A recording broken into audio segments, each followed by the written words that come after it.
আমি ওনাদের দালাল, দালাল হিসেবে যদি কবুল করে আমার নামাজটা আমার কিছু লাগবে না। হ্যাঁ, গাউসে পাকের মুরিদ যদি বলতে বলে এই মান রব্বুকা, মনকির নকির বলতে হবে থ মান রব্বুকা কেটা রে, আমার রব আব্দুল কাদের। এমনও হুজুরির মজলিসে শ্রোতা আছে, ধরে নেন এর থেকে 4 গুণ শ্রোতা। সে হুজুর বলছে নামাজ পড়তে হবে না, সে হুজুর বলছে দাড়ি রাখতে হবে না, বলে কোরআনে নামাজ পড়ার কথা নেই, দাড়ি রাখার কথা নেই। জি পরিষ্কার বলছে, বলছে আমি মোহাম্মদকেও মানি না, মোহাম্মদের নবী মোহাম্মদের বাণীও মানি না। নাউজুবিল্লাহ বলতেছেন বহুত কষ্ট করে আপনারা, বলে হায় হায় এরকম কথা শুনেও একটু ঝেঁকে মিকে নাউজুবিল্লাহ বলারও আবেগ আপনাদের সবার নেই। একটু মন খুলে বলেন নাউজুবিল্লাহ। আরে ওই কথাটা তো বলা, মন মুখে বলা দূরের কথা, মনে কল্পনাও কোনো ইমানদার করতে পারে?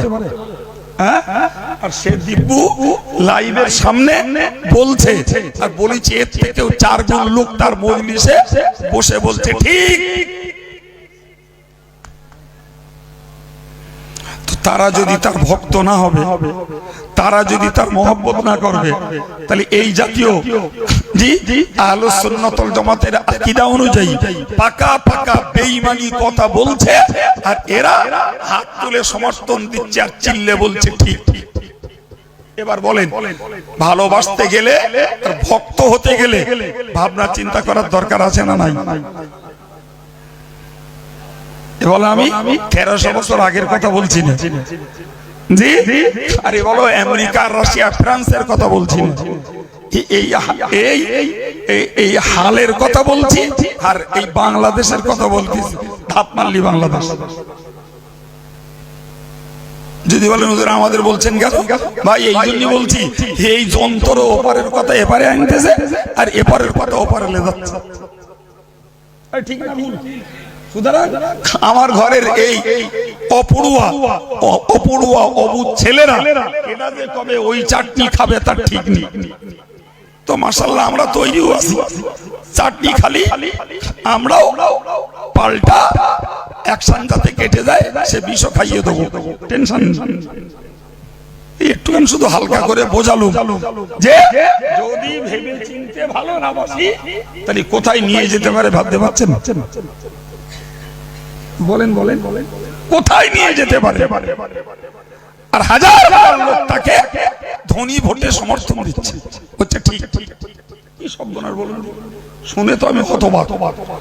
আমি গল্প শুনে বলছি না, নিজে তার কথা শুনে বলছি, নিজে তার কথা শুনে বলছি। আমি আজকে তো হালকা করে বললাম, 2-1টা জায়গায় 20-30টা লাইভ থাকে, সেসব জায়গায় ঝেঁকে দিস অনেকবার। ও জানি তো ও ভোঁসপাড়ায় ঝাঁকলি ও ঢাকায় চলে যাবে, ভোঁসপাড়ায় ঝাঁকলি কুমিল্লায় চলে যাবে। যাবে না? যাবে না? যাবে। ওরা যখন ওখানে বসে ঝেঁকেছে, আমি এখানে বসে পাচ্ছি, আমি ঝাঁকলি ওখানে পাবে না। কথা বলতে পারেন, লোকে রাগ করে কিনা জানি না, তবে আমি মাঝে মাঝে বলে ফেলি, খুব আবেগের জায়গায় বলে ফেলি, দেখো ভাই তুমি কাইম সাহেবের যতই ভালোবাসো, তুমি আল্লাহ আল্লাহ রাসূলের হুকুম মানবা না, কাইম সাহেবের ভালোবাসবা, কাইম সাহেব তোমার কিচ্ছু করে যাবে না। বলো সাফ কথা, তাতে তুমি ভালো না বাসলে কিচ্ছু যায় আসে, কিচ্ছু করে যাবে না। কাইম সাহেব এই দিতে পারবে? হ্যাঁ না বলেন, দিতে পারবে? যে এখন কেউ যদি খুব গর্বিত হয়, আত্মতুষ্টি লাভ করে যে আমি কাইম সাহেবের ভালোবাসি, ভালো করে বোঝেন, সে গল্প দিচ্ছে আমি কাইম সাহেবের ভালোবাসি, আমি জামিয়ার বিরাট ভালোবাসি, আমি ভোজপাড়া মাদ্রাসার বিরাট ভালোবাসি, আমি হাফিজ সাহেবদের বিরাট ভালোবাসি। হ্যাঁ বাবা, তুই ভালোবাসিস, তোর দাবিটা ভালো, আমি মেনে নিলাম, মেনে নিলাম। সে কাইম সাহেব যে নীতি, যে আদর্শ, যে আখলাক, যে আমলকে ভালোবাসে, সেই আখলাক, আমল, নীতি, আদর্শকে তো তুমি ভালোবাসো না ভাই।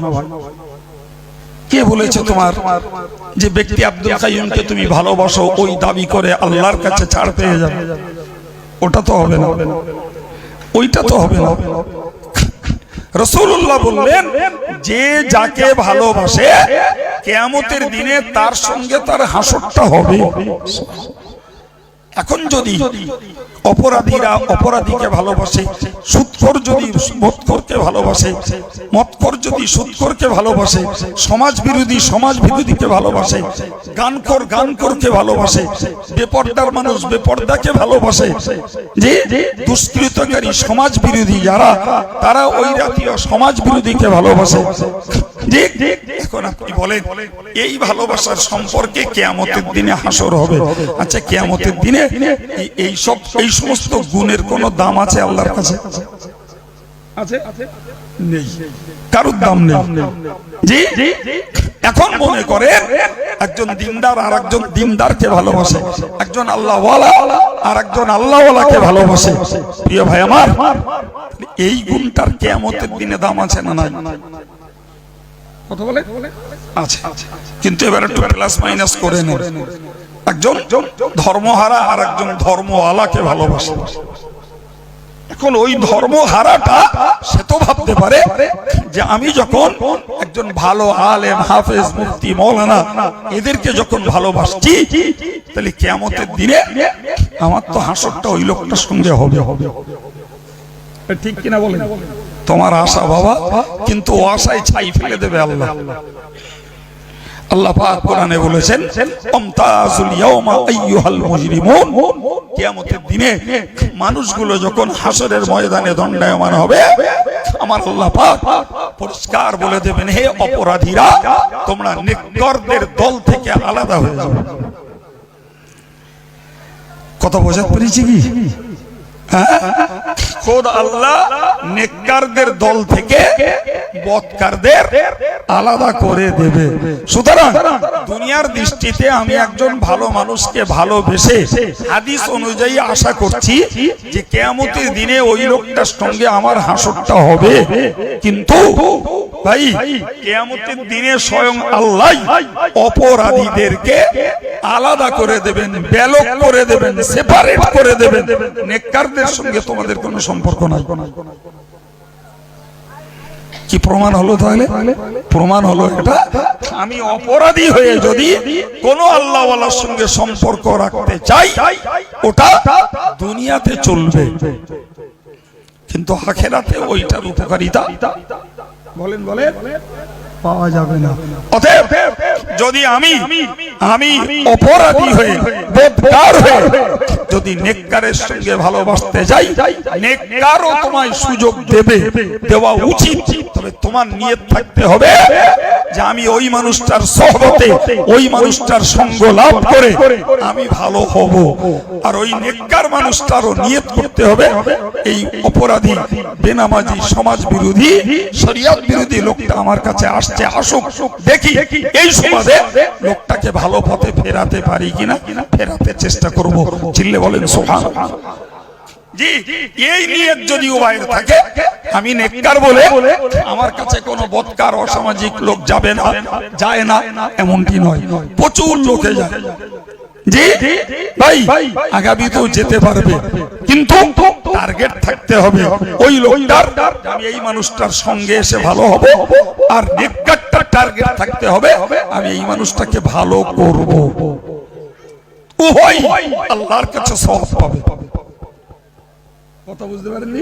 কিন্তু যদি নীতিটা এমনটা হয় যে ও বদকার অসামাজিক চাপারে হোক গে যা, আমারে ভীষণ পয়সা দেয়, টাকা দেয়, খুব হাতে হাত দিয়ে টাকা দেয়, সুতরাং ওরে ঘা দিলে হবে না। ও নামাজ পড়ে পড়ুক না পড়ুক, ও যা পারে দুমদামারি যা পারে করুক গে যা, আমারে তো খাতির খাতরা করে পয়সা দিয়ে খাবার দাবার খাইয়ে হেবি সম্মান দিচ্ছে। ভাই, কপাল ওরও পুড়িয়েছে, এরও পুড়িয়েছে। কারণ দুটোই তো দুনিয়ার ধান্দা। ও দেখতেছে আমি যা খেদো, প্রকৃত আল্লাহর দলে আমার জায়গা নেই। এই লোকটা যখন জায়গা দিচ্ছে, এই সুযোগে যদি যাতে ওটা যায়, আর এ দেখতেছে যে এর মতো লোক থাকলে আমার পকেটটাও ভালো চলে, দুটোরই কপালে বিপদ আছে। তাহলে নিয়ত কি করতে হবে বাবা? ভালো মানুষের সঙ্গে খারাপ মানুষ মিশতে পারবে, নিয়ত চাই খারাপ মানুষটার আমি ভালো হব, আর ভালো মানুষটার নিয়ত চাই আমি তাকে ভালো করব। সুবহানাল্লাহ বলেন, উভয়ই সওয়াব পাবে। লেটেস্ট দেখা গেল যে সে বেচারা ভালো হলো না, তার কপালে নেই। জি, তবে আমি আমার ভালোটা বলো, তার প্রেমে বাদ দেইনি বলো, আমি আমারটা রক্ষা করেছি। ও ওরটা করতে না পারলেও ভাই নিয়ত ছিল, হয়নি, গুনাহ হবে না। নিয়ত ছিল, হয়নি, তাতে কি? সম্মানিত ভাইরা আমার, আমি এই কথাগুলো ঘোড়া থেকে একটানা আপনাদের মাথায় দিয়ে দিয়ে এসেছি। আমরা একদল মানুষ আছি, একদল মানে দু চারজন না, লক্ষ লক্ষ মানুষ রয়েছে দেশে যারা আলহামদুলিল্লাহ মসজিদ ভালোবাসে, মাদ্রাসা ভালোবাসে, আলেমকে ভালোবাসে, হাফেজকে ভালোবাসে, এবং এই ভালোবাসা শুধু মৌখিক না, রীতিমতো তারা আমল করে। নামাজ কালাম জিকির তাসবিহ তেলাওয়াতের ভিতর দিয়ে তারা দৈহিক আমলটাও যেমন করে, কখনো দুটো কথা দিয়ে সাহায্য করে, কখনো দুটো পয়সা দিয়েও সাহায্য করে। এক কথায় ভালোবাসার খাতিরে যতটুকু করণীয় করতে চেষ্টা করে। এই মানুষগুলো আশা রাখতে পারে কাল কিয়ামতের মহাময়দানে আমরা এই মানুষগুলোর জন্য হাসরটা লাভ করতে পারবো। জোরে বলুন জি।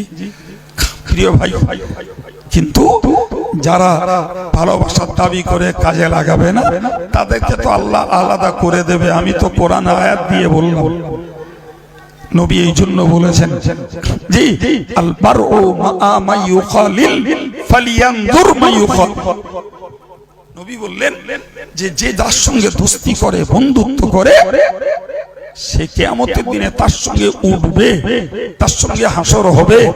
ফলে প্রত্যেকটা দিনদার ইমানদার মানুষের উচিত, আমি পীর সাহেব, পীরজাদা, মাওলানা, মুফতি, হাফেজ সাহেব, হাজী সাহেব, ডাক্তার সাহেব, মাস্টার সাহেব, সাধারণ দিনদার ইমানদার কোন রাজনীতিবিদ কাকে ভালোবাসছে, কোন কারণে, কি স্বার্থে ভালোবাসছে? জি, রাসূলুল্লাহ বললেন যদি পরকালের উপকার পেতে চাও, তাহলে তুমি কার সঙ্গে বন্ধুত্ব করছো ভাবনা চিন্তা করি বন্ধুত্বটা করো। ওইটা এলোডেও করো না। আমি আগে বলেছি, সমাজে বাঁচতে গেলে ডাক্তারেরও দরকার, মাস্টারেরও দরকার, একজন রাজনীতিবিদেরও দরকার, একজন এমএলএরও দরকার। জি, তাদের সঙ্গে সামাজিকতা, লেনদেন সব আমার চলতে পারে। ইসলাম শরীয়ত বাধা দেয়নি, বলেছি না বলিনি আগে? কিন্তু আন্তরিকতার ক্ষেত্রে রাসূল বললেন তুমি যার সঙ্গে মনের ভালোবাসা, মনের প্রীতি তৈরি করবে, ভাবনা চিন্তা করে ওই ব্যক্তিটা নির্ণয় করো, ওই ব্যক্তিটা ভাবনা চিন্তা করে নির্বাচন করো। কি গো, কোরআন হাদিসের ফর্মুলা আমাদের মানার দরকার আছে না নাই? আপনারা কি বলছেন সবাই? মানার দরকার আছে না নাই? আবার ক্লিয়ার হয়ে নেন, দুনিয়ার দৃষ্টিতে যার সঙ্গেই আমার মিশতে হোক, মিলতে হোক, ভাই আমি দুনিয়ার দৃষ্টিতে সেটা করব। কিন্তু যদি পরকালে কিছু পেতে চাই, এবার আমার ভাবনা চিন্তা করা লাগবে।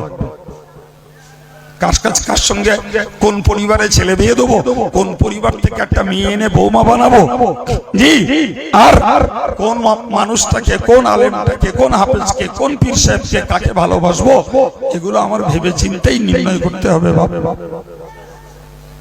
কথা বুঝতে পারছেন না?